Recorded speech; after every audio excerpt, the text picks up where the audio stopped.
Torik's on the warpath, Clay's last stand, and Tiggy gets a visit for a few big, large black men. Welcome back to Sons of Anarchy Reviews here on Fog Entertainment. It is Season 6, Episode 3.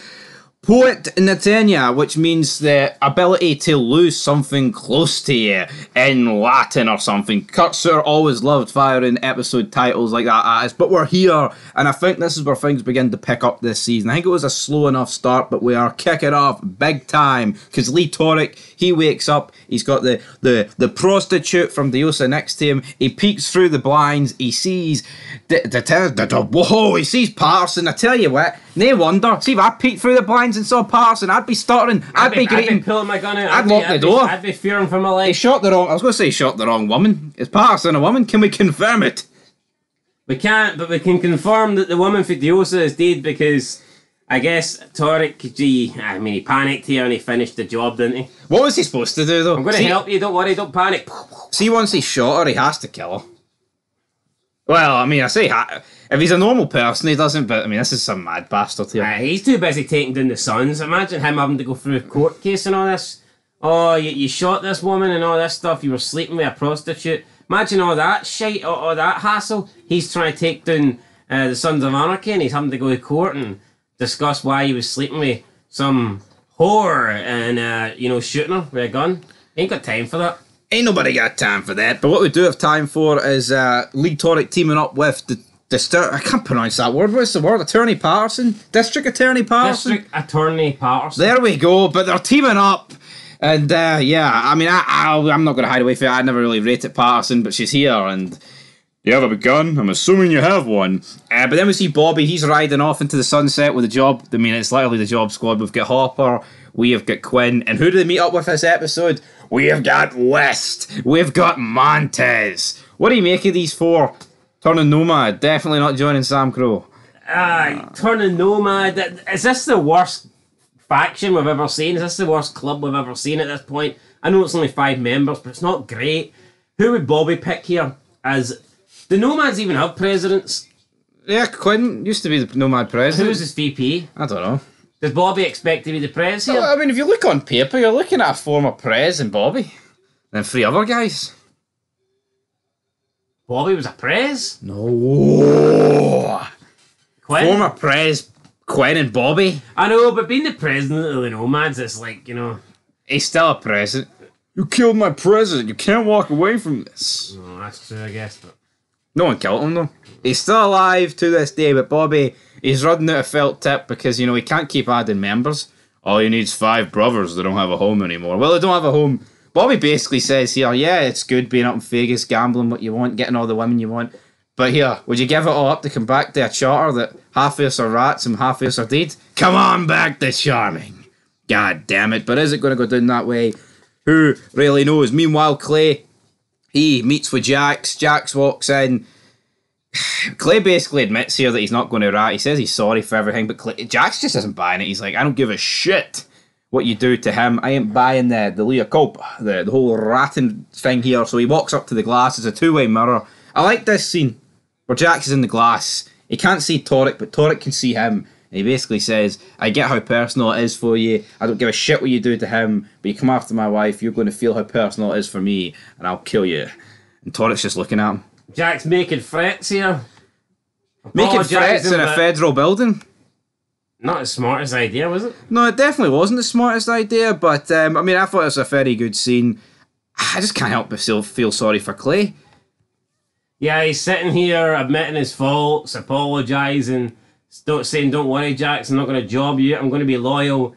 And, he may as well be speaking to a brick wall here because Jax doesn't give a shit. Jax does not give a shit, but Jax... See, at this point, though, because Jax honestly doesn't care.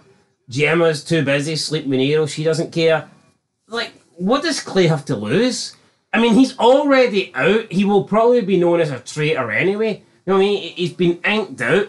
His reputation as a Sons of Anarchy member's fucked anyway. Aye, but this would be the final nail. So what's the alternative? Getting shivved or getting bummed for the rest of his life? Could be. Here, that's what Otto did. It's not like Clay's still a member and he just has to hang it out and he'll get back in when he does his time. Not that killing Damon Pope would probably only get you like 2 years or something like that, you know what I mean? But the point is, like... Maybe if the races were reversed. I just think at this point, is there... I mean, Clay might as well just do it.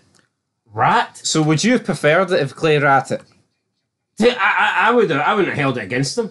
But would you preferred it? I wouldn't have preferred it. I think it would have ruined the character almost.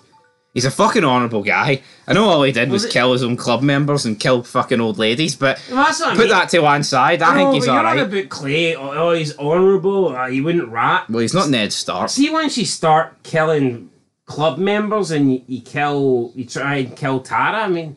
Kill Donna. Is that not his honour out the window? I agree, but I think ratting is just that one step too far. We all make mistakes, but ratting is the holy grail of mistakes. But Torek comes in, he's like, Clay, what the fuck are you doing? Unless you're Juice. True.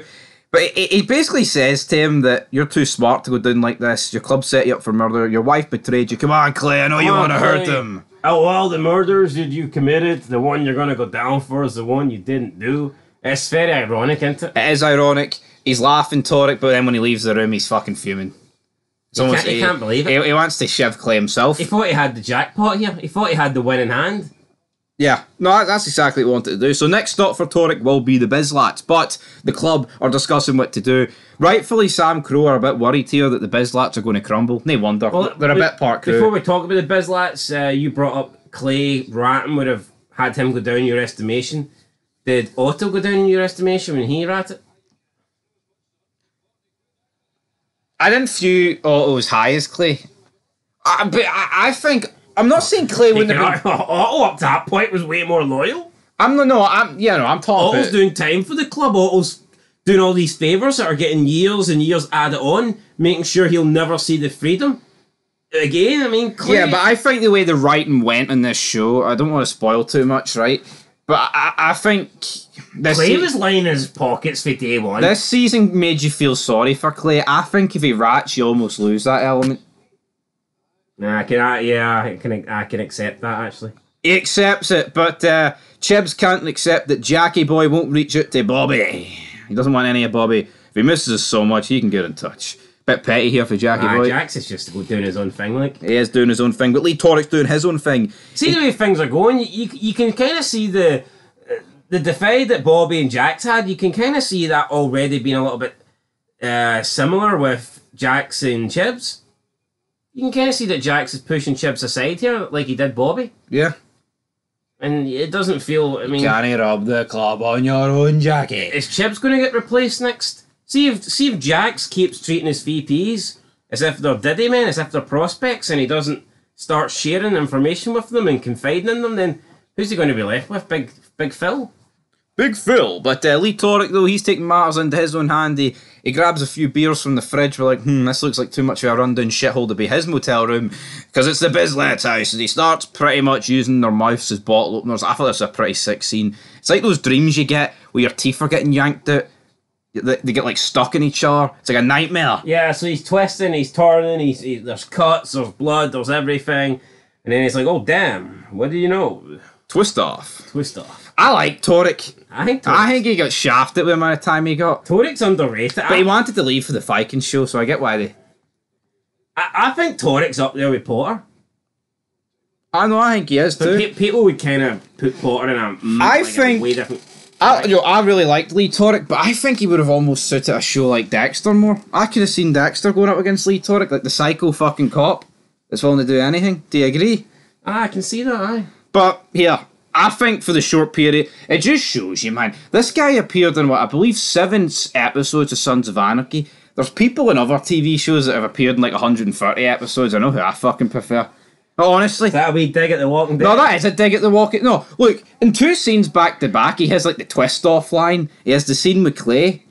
All the murders you committed and you're going to go down for the one you didn't do. Come on, Clay. Memorable scenes. I mean, what's Eugene Potter doing apart from pissing his pants? Pissing her pants shit? Yeah, fucking Eugene has. Negan had a nose on him to sniff that out, didn't he? It's that bastard over there. I mean, see if Negan decided the lineup and who pissed his pants, he would have fucking pointed to Eugene straight away. But I think it's mad though, like if you put a poll up, like who's the better character? See if you did Eugene Potter or Lee Torek, Eugene would win by a landslide. He would win by a landslide. Fucking mental, actually. Eugene would beat some fucking way better people than Lee Torek, like, so. It's actually scary how many patched Sam Crow members Eugene would beat in a poll. Here, we've got our Sons of Anarchy channel, right? But I bet you most people that have watched both shows would probably even put Eugene above like a Jax because they're just delusional. Yep. Which is mental to think. But we're over at the bakery, Borowski's Bakery. Just when you thought things were going to get a wee tad boring, the Iranians show up. The Iranians like to party. They blast a hole through the windies. Then they go down to the docks. Jack's acting the big man here. Time to go and visit our Armenian friends. Yeah, Borowski did point out that these guys have been in the country since like 735 AD. Well done, Borowski. You fud. Jack's being racist, like, he's like, oh, we like our women sliding to the right, and then he's like calling them filthy Arabs. Jack's teller, man, your racism is showing here. Make Sam Crow great again. But he says here, who's going to take a shot at me when I'm with the king of the docks? I think this Borowski guy's overrated, man. He walks about like he's a fucking man. He walks like he shot himself. His jacket sipped up the slightest bit. His beer belly hanging out. And see that? His dome looks like he's had chemotherapy done to it. See the scene later on where Colette and him are like having sex on the chair, and Jax walks in, he's making eye contact with him. It looks like it's fucking Colette's riding an alien or something, man. It just looks like a deformed fucking, I don't know, old decrepit bastard. Looks like he shot himself in the sea. It just doesn't look right. Like, it's the way he glances over at Jax, it's like, what the fuck is happening? Going to wipe my arse, Robocop. Anyway, I mean, they kill one of these guys. He's like, I didn't say we were even. He was in better shape when he got fucking like 24 shotgun holes blasted in him in Robocop 1. Anyway, yeah, so it looks like they're even. They've come up with a deal, but Borowski's like, I didn't say we're even. And he slits the throat of one of the Armenians' guys, and it's like, I mean, was that necessary? You get in your little boat and fuck off back to Iran. You know, it's like, I don't know. Just killing this random guy here. Yeah, but not random guy, but you know, killing a member. They took a shot at the king of the docks. All right, they had to go. I know, but like, think of that's like that. No, that's like them turning up to the clubhouse and killing fucking Tig and going, well, that's us even now. It wouldn't be even. It would never be even. Do you know what I mean? I get that, but I mean, if you look at like last season, like Pope had the leverage on the Suns, and Jack's never really. I mean, they killed Opie, and Jack kind of just accepted it. So I mean, it swings and roundabouts. It does happen. He didn't accept it. He fucking knew he was getting Pope back, man. Yeah, well, maybe this guy thought he was getting Borowski back, and then Jax kills Borowski. He'd every intention of making Pope pay for that. Yeah. Jax talks with Borowski, obviously the dead brother's jacket gets... The jacket! Jax looks at Tig, knows exactly what's happened here, tells Tig to sit in a warehouse, telephone the prospects. Also, early at the table, every member worth a damn... signed, and then it's like filthy Phil.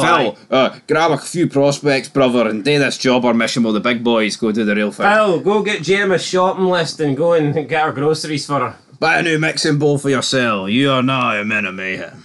Phil, my son's bike has got a puncture. Go and fix it. Go and fix it. Clay needs fixed because he walks into a room, he looks around, it's like, Phil, take my bike to the gas station and fill it up.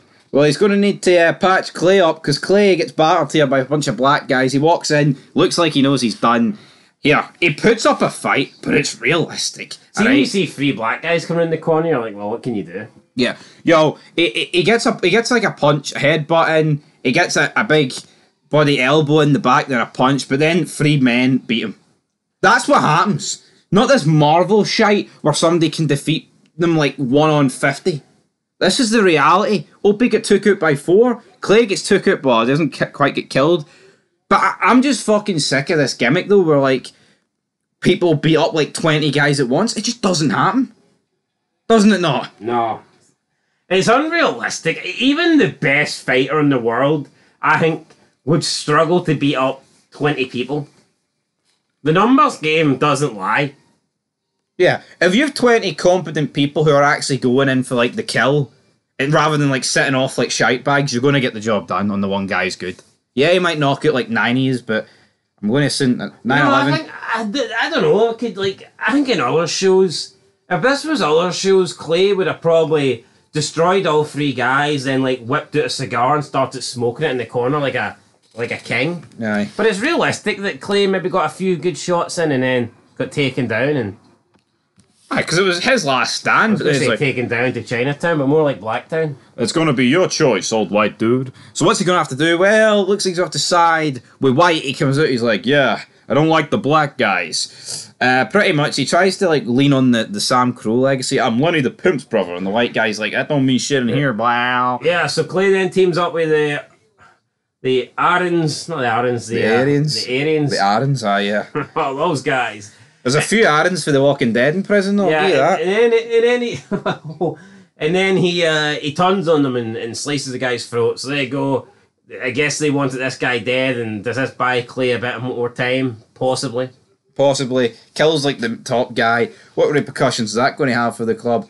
Who knows? But yeah, the episode pretty much ends with Jax finding out that Tara's pregnant. Do you think August Marks is convinced that Clay killed Pope though? Because I still think if that was the case, they wouldn't be making these side deals.